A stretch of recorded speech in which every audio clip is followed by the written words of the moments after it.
주안의 만나 10월 30일 목요일 묵상을 함께 나누도록 하겠습니다. 오늘 말씀은 역대하 35장 20절에서 27절까지의 말씀으로요, 요시야의 죽음이라고 하는 제목을 함께 묵상을 나누도록 하겠습니다. 자, 오늘 본문에서는 요시야의 죽음에 대해서 말씀을 하고 있습니다. 오늘 그 본문을 통하여서 우리는 요시야와 같은 이 믿음의 사람도 자신의 욕심으로 인해서 넘어질 수 있음을 우리가 보게 됩니다. 우리가 신앙생활을 하면서 삶의 모든 요소들 속에서 우리가 하나님의 뜻에 민감해 있어야 한다라고 하는 것은 참으로 중요한 태도입니다.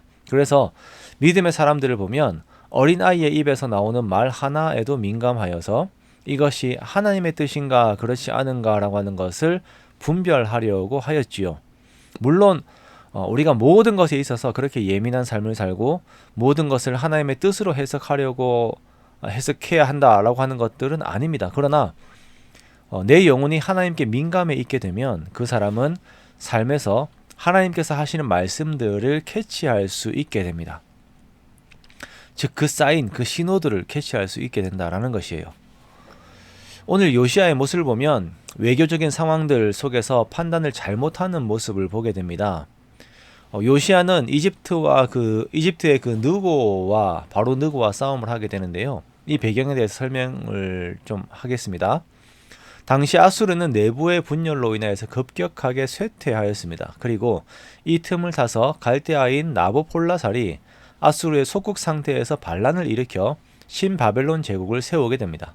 이 나보폴라살은 우리가 아는 느부갓네살의 아버지입니다. 그리고 이집트는 이러한 정세를 틈타서 푸사메티쿠스 1세와 그의 아들 느고 2세가 가나안과 팔레스타인 지역의 통치권을 확대하려고 한 것이죠. 그리고 주전 612년에 바벨론 연합군이 아수르의 수도인 니느웨를 함락하게 됩니다. 그리고 아수르의 패전 세력들은 하란까지 퇴각을 하게 되어요. 자, 이렇게 한번 밀리게 된 아수르는 바벨론을 치기 위해서 이집트의 원조를 요청을 하게 됩니다. 그래서 이집트는 아수르를 돕기 위하여서 갈그미스로 올라가게 되어요. 자, 20절에서 말씀하시는 부분이 바로 이런 부분입니다. 그런데 이 상황에서 요시야는 갈그미스로 올라가는 이집트를 치기 위하여서 무깃도로 출정을 하는 것입니다. 아마도 요시야는 이것을 이집트가 유다에 대한 군사적 위협을 하는 것으로 생각을 했을 수도 있습니다. 또한 유다가 아수르의 위협에서 이제 막 벗어난 상태에서 이집트가 아수르를 돕는 행위 자체가 유다의 입장에서는 좋게 보이지 않았을 것이다 라고 하는 것도 우리가 알 수가 있지요. 자, 이렇게 요시야는 일반적인 입장에서 이집트를 막으려고 합니다. 그런데 이것이 하나님의 뜻이 아니었습니다. 하나님의 뜻을 제대로 분별하지 못한 요시야는 그대로 전쟁에 나갔고 그 전쟁에서 죽음을 맞이하게 됩니다. 바로 느고는 요시야가 전쟁에 나서게 되자 그를 저지하려고 해요. 느고는 자신이 싸우려는 대상이 바벨론이라고 하는 것을 언급합니다. 또한 이 일은 하나님이 느고에게 속히 이루라고 명령하신 일이다라고 주장을 합니다. 세 번째, 요시야는 느고와 함께 하시는 하나님을 막지 말고 물러서야 한다라고 이렇게 느고가 주장을 하고 있어요. 그렇지 않으면 하나님이 요시야를 멸하실 것이다 라고 말하죠. 자, 이렇게 하나님을 언급하는 느고의 주장이 일반적인 왕들의 대화입니다만 흥미롭게도 이것은 하나님의 뜻이 전달되는 것이었습니다. 네, 앞에서도 언급을 하였지만 하나님께서는 뜻을 전달하실 때에 어린아이의 입을 통하여서 그 말씀을 전달하실 때도 있습니다. 그런데 그러한 때에 듣는 사람들은 그 말씀이 하나님의 말씀이다 라고 하는 것을 알아요. 왜냐하면 자신의 상황과 그 고민의 가장 정답의 말이 튀어나오기 때문입니다. 그런데 요시야의 경우 다른 국가의 왕의 입에서 이런 말이 나왔어요. 그리고 요시야는 그것이 하나님의 뜻일 것이다 라고 하는 어느 정도의 가능성을 두고 있었습니다. 이렇게 말하는 이유는 요시야가 일반 병사의 모습으로 변장을 하고 병사들 속에 들어가 싸우는 모습을 보이기 때문입니다.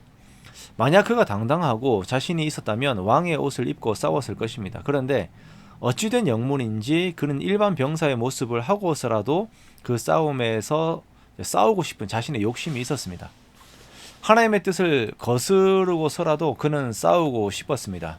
그러나 결국 하나님의 뜻이 이루어지게 되었고 요시야는 죽게 되지요.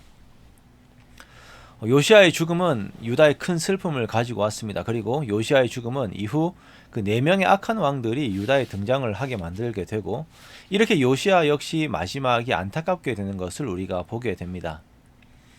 우리는 요시야의 모습을 통하여서 삶에서 지속적인 순종의 중요성을 보게 됩니다.